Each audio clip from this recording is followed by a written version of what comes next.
Ilara had learned many things during her 3 years as the xenocultural liaison aboard the Luminary's Hope. She had learned that the Korthax couldn't digest anything sweet. She had learned that the crystalline shell communicated through light refraction, making every conversation a carefully choreographed dance of prisms. She had learned that deep space was vast, cold, and infinitely lonely. But nothing, absolutely nothing, had prepared her for the Cubs. The Vrixian delegation had seemed perfectly reasonable when they'd boarded. Ambassador Vex, a towering figure covered in iridescent scales that shifted between purple and bronze, had been the epitome of diplomatic grace. His credentials were impeccable. His references glowed. His 3 offspring, however, were a different matter entirely. "I must apologize again for bringing them," Vex had said during their initial meeting, his translator device rendering his clicks and chirps into flawless standard. "Our mating season ended unexpectedly early, and childcare arrangements fell through. I assure you they are perfectly well behaved." That had been 6 days ago. Ilara was beginning to suspect that well-behaved meant something very different in Vrixian culture. Now she lay in her quarters, having finally carved out 30 minutes for a nap. The ship's artificial gravity hummed softly. The lights were dimmed to her preferred sleep setting. She had locked her door, or so she thought. Humans needed rest, real uninterrupted rest. It was a biological necessity that most alien species found either fascinating or deeply concerning. She had just begun to drift off when she heard it, the soft skitter-skitter tap of tiny claws on metal flooring. Ilara's eyes snapped open.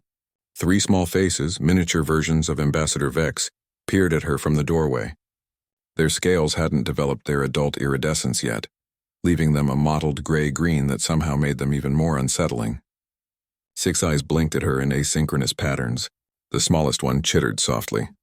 "How did you—" Ilara sat up, pushing her dark hair from her face. The door panel showed green, unlocked. Of course.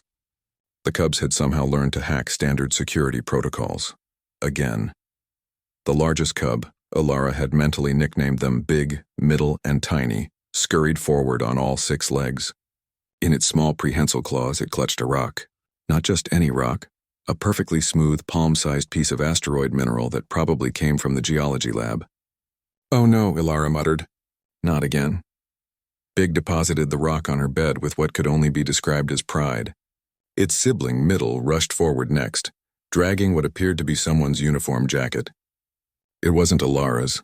The name tag read Chen. Poor Chen was probably looking for that. Middle arranged the jacket carefully over Ilara's legs like a blanket, chittering with satisfaction. "Guys, I appreciate this, but—" Tiny, not to be outdone, emerged from behind the doorframe holding something that definitely shouldn't be on a starship. It was a lizard. A small, confused, very Earth-like lizard that blinked its eyes slowly and seemed utterly baffled by its circumstances. "Where did you even find that?"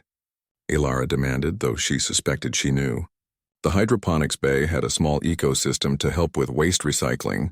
Someone, probably Chen, given the jacket, had introduced earth lizards to control insects. Tiny placed the lizard gently on Ilara's stomach. The lizard, for its part, seemed content to stay there, perhaps reasoning that this strange warm surface was safer than whatever had just transported it here.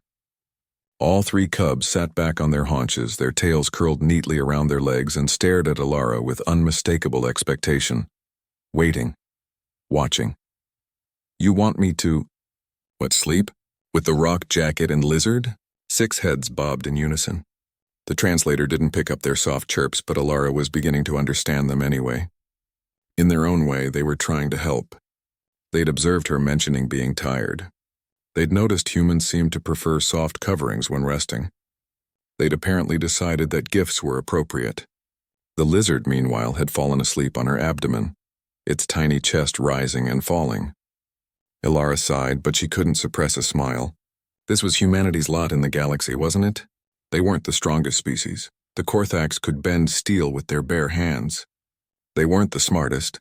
The shale processed information at quantum speeds. They weren't the most diplomatic. That honor belonged to the Vrixians themselves. But humans? Humans adapted. They found humor in chaos. They built bridges between species that had nothing in common. They taught AI to appreciate art and convinced carnivorous warriors to try vegetarian cuisine at the ship's mess hall. And sometimes they took naps while holding rocks, wearing stolen jackets, and babysitting confused reptiles. All because 3 alien children were trying their best to be helpful. "All right," Alara said softly, settling back into her pillow. She kept the rock beside her, left the jacket where it was. The lizard seemed perfectly comfortable where it had been placed. "But you 3 need to stay quiet, deal?" The cubs chittered softly, then curled up on the floor beside her bed, their small forms huddled together. When Ambassador Vex found them an hour later, he stood frozen in the doorway. His translator remained silent, but his scales shifted rapidly through colors that Alara had learned to recognize. Confusion, embarrassment, concern, and finally something that might have been amusement. Vex began, his mandibles clicking uncertainly. "They've adopted you." Alara, half asleep, cracked one eye open. The lizard was still on her stomach.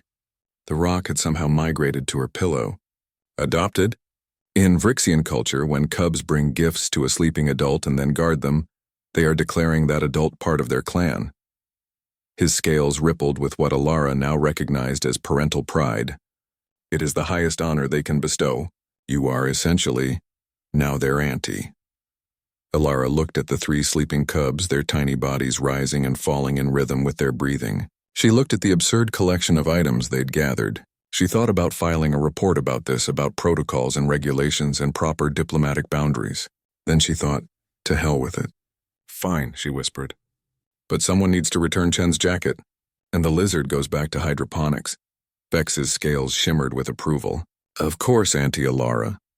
As the ambassador quietly collected his sleeping offspring, Alara closed her eyes again. Somewhere in the galaxy, there were probably human diplomats having normal experiences. Proper first contacts. Structured cultural exchanges. But this was so much better.